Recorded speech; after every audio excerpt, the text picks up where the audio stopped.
Welcome to SN Classes YouTube channel. For regular update, like and subscribe our channel. Hello students, अब आइए आपका question number 5, that is 10.5 या 6.5। अब इसको solve किया जाए। देखिए इस क्वेश्चन में आपका देखिए यहाँ पर क्या स्टेटमेंट लिखा जा रहा है। यहाँ क्वेश्चन ये बोला जा रहा है, ये hydrocarbon C5H10 does not react with chlorine in dark but gives a single monochloro compound C5H10Cl in bright sunlight.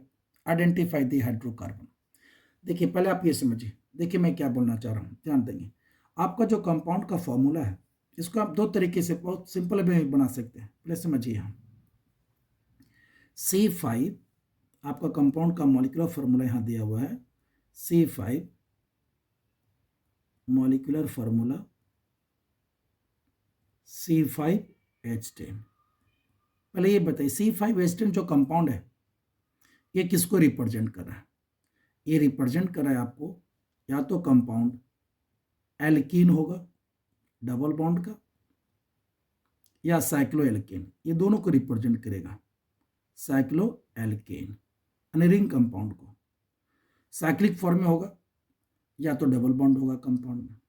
अब आप खुद आइडेंटिफाई करिए, जब आपकी कंपाउंड, जैसे ये जो लिखा है मैं, इस कंपाउंड में C5H10 लिखा मैं।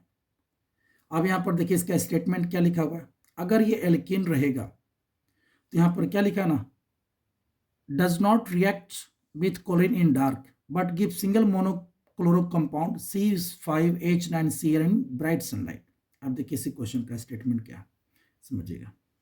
अब यहाँ पर स्टेटमेंट दिया हुआ है, ये डार्क में, dark means no source of energy, in dark ये नो रिएक्शन, डार्क में रिएक्शन नहीं कर रहा है, no reaction. And bright sunlight यानी सोर्स ऑफ लाइट, सनलाइट मतलब सोर्स ऑफ लाइट, डार्क मतलब no source of light, no source of energy यानी एनर्जी का सोर्स नहीं है, माने एनर्जी इसको नहीं दिया जा रहा है, उसमें रिएक्शन नहीं हो रहा है, इसको एनर्जी प्रोवाइड हो रहा है, सनलाइट मतलब एनर्जी प्रोवाइड हो रहा है, तो ये रिएक्ट करके बना दिया C5H9Cl मोनोक्लोरो प्रोडक्ट, है ना, मोनोक्लोरो कंपाउंड बना दिया। तो आपको आइडेंटिफाई करना ही कौन सा कंपाउंड है। चलिए आप ये पहले आइडेंटिफाई, ये तो कंफर्म हो गया कि एल्कीन हो सकता है, नहीं तो साइक्लो एल्कीन, ये दो कंपाउंड होगा। आप देखिए तो जब आप क्लोरीन के साथ इसको रिएक्शन करेंगे, क्लोरीन के साथ, यहाँ भी किसके साथ करें रिएक्शन, क्लोरीन के साथ, तो आप खुद देखिए अगर ये डबल बॉन्ड का कंपाउंड होगा, कोई भी कंपाउंड सोचिए ना डबल बॉन्ड का, कोई जरूरी कि 5 कार्बन का ही, suppose that CH2 double bond CH2, कोई डबल बॉन्ड का कंपाउंड लिया और इसको आप क्लोरीन के साथ रिएक्शन करिए, क्लोरीन के साथ रिएक्शन किया, अगर डबल बॉन्ड होगा तो क्या होगा ये देखिए, तो क्या एक क्लोरीन यहाँ जुटेगा, एक यहाँ जुटेगा, एडिशन प्रोडक्ट बनाएगा CH2Cl सिंगल बॉन्ड CH2Cl, माने इसके जो प्रोडक्ट बनेगा उस प्रोडक्ट में क्लोरीन कितना होगा, 2। तो यहाँ देखिए प्रोडक्ट में कितना दे दिया, एक ही क्लोरीन है, तो कन्फर्म है ये डबल बॉन्ड का कंपाउंड नहीं होगा।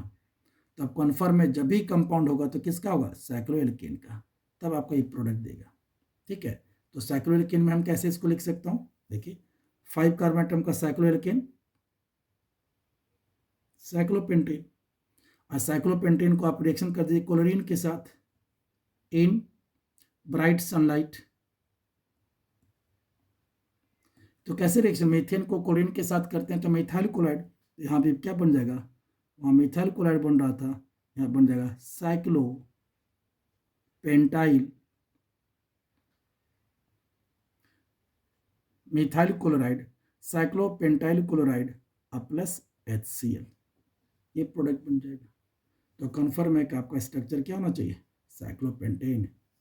ठीक है, ये समझाने के लिए बताया कि डबल बॉन्ड रहेगा तो 2 क्लोरीन जुटना चाहिए, यहाँ फार्मूला में एक ही क्लोरीन है तो कन्फर्म है कि डबल बॉन्ड का कंपाउंड नहीं होगा, ये समझाने के लिए सिर्फ बताया था। और इसका मतलब क्या, साइक्लोएल्केन होगा, तो आपका यहाँ स्ट्रक्चर क्या होगा, इस कंपाउंड का नाम क्या होगा, साइक्लोपेंटेन। ठीक है, चलिए आगे बढ़े, नेक्स्ट क्वेश्चन की ओर बढ़िए।